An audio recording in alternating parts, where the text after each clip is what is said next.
আজ আমি caramel pudding বানাবো। ক্যারামেল পুডিং বানানোর জন্য আমি নিয়ে নিয়েছি 5 egg, 2 cup of heavy whipping cream.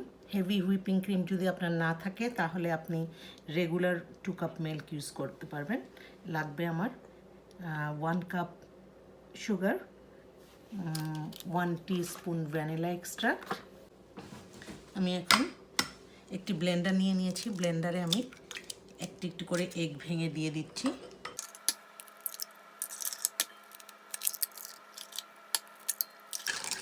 ব্লেন্ডারে করলে ভেরি ইজি, আপনার হুইস্কও করতে হবে না, জাস্ট ব্লেন্ডারে সবগুলো আমি দিয়ে দিলাম। এখন এতে আমি দিয়ে দিচ্ছি 1 কাপ সুগার, দিয়ে দিচ্ছি 2 কাপ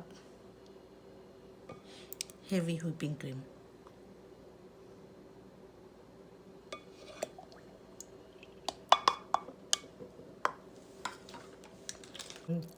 টিস্পুন ভ্যানিলা এক্সট্রাক্ট। এখন আমি সবগুলোকে একসঙ্গে ব্লেন্ড করব। এখন আমি এই মিক্সচারটাকে একসঙ্গে ব্লেন্ড করলাম সবগুলোকে। আমি এখানে দিয়ে দিচ্ছি 7 টেবিল স্পুন সুগার। এখন আমি চুলাটিকে অন করে দিলাম। এর মধ্যে আমি একটু পানি দেব।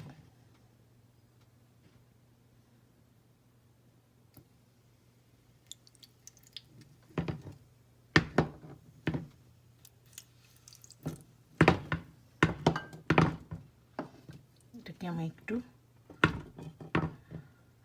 নাড়াচ্ছি।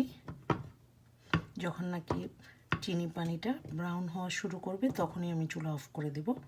তারপর আমি এই ক্যারামেলটিকে যে মোল্ডে আমি বসাবো পুডিং, সেটার ভেতরে ঢেলে দেব। সুগার আর ওয়াটারের মিক্সটি এখন বাবল ওঠা শুরু করেছে। আমি ওয়েট করব আনটিল এটা ব্রাউন হয়। এখন আমি চুলাকে লো ফ্লেমে দিয়ে দিয়েছি। আমার সুগার আর ওয়াটারের মিক্সটি ক্যারামেল হয়ে গিয়েছে। এখন আমি চুলা একদম বন্ধ করে দিয়েছি। লিকুইড অবস্থায় আমি মোল্ড যেটার ভিতরে বসাবো সেখানে ঢেলে দিচ্ছি।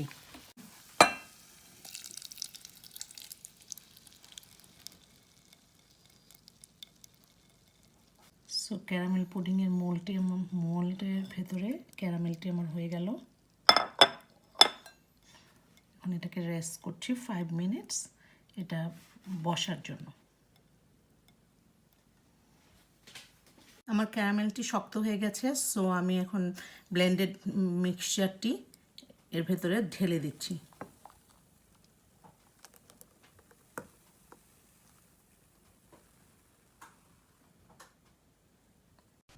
আমি পুডিংয়ের মিক্সচারটিকে এখন 350 ডিগ্রি ফারেনহাইটে 45 মিনিটস দিয়ে দিব ওভেনে। তারপর 300 ডিগ্রি ফারেনহাইটে 15 মিনিটস আমি রাখবো।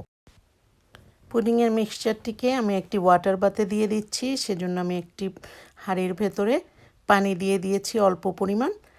এখন আমি এর ভেতরে পুডিংয়ের কন্টেনারটাকে ঢুকিয়ে এর ভেতরে কাভার দিয়ে দিলাম ফয়েল দিয়ে।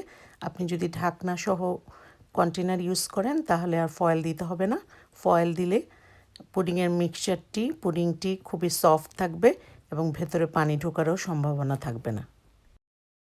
সো পুডিংটাকে আমি এখন ওভেন থেকে বের করলাম।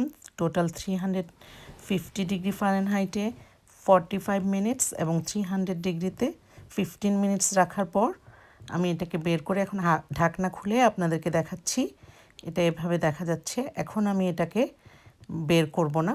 এই অবস্থায় এটাকে আমি ফ্রিজের ভেতরে রেখে দিব 2-3 ঘন্টা অথবা সার্ভ করার আগ পর্যন্ত। পুডিংকে আমি 3 ঘন্টা পর ফ্রিজ থেকে বের করলাম ঢাকনা সরিয়ে। এখন আমি একটি নাইফ দিয়ে এটার এজগুলোকে সেপারেট করে নিচ্ছি।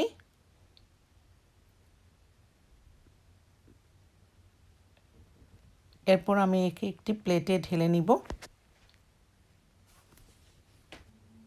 ঠান্ডা হওয়ার আগে পুডিংকে যদি আপনি এভাবে নাইফ দিয়ে সেপারেট করতে চান তাহলে পুডিং ভেঙে যাবে। অনেকেই কমপ্লেন করে যে পুডিং ভেঙে গেছে। এভাবে করলে আর পুডিং ভাঙবে না। এখন আমি একটি প্লেট দিয়ে পুডিংটিকে উল্টে নিয়ে নিব। আস্তে আস্তে করতে হবে। আমার পুডিংটি হয়ে গেছে। পুডিংকে আমি এখন একটি পিস করে নিচ্ছি। পিস করে আপনাদেরকে দেখাবো ভেতরে একদম পারফেক্ট ডান হয়েছে, বেশি শক্তও হয়নি নরমও হয়নি। টোটাল 1 আওয়ারের মধ্যে তৈরি হয়ে গেল আমার এগ পুডিং এবং মাত্র 4টি ইনগ্রেডিয়েন্ট লেগেছে। যদি আপনারা আমার এই ভিডিওটি লাইক করে থাকেন তাহলে please subscribe to my channel.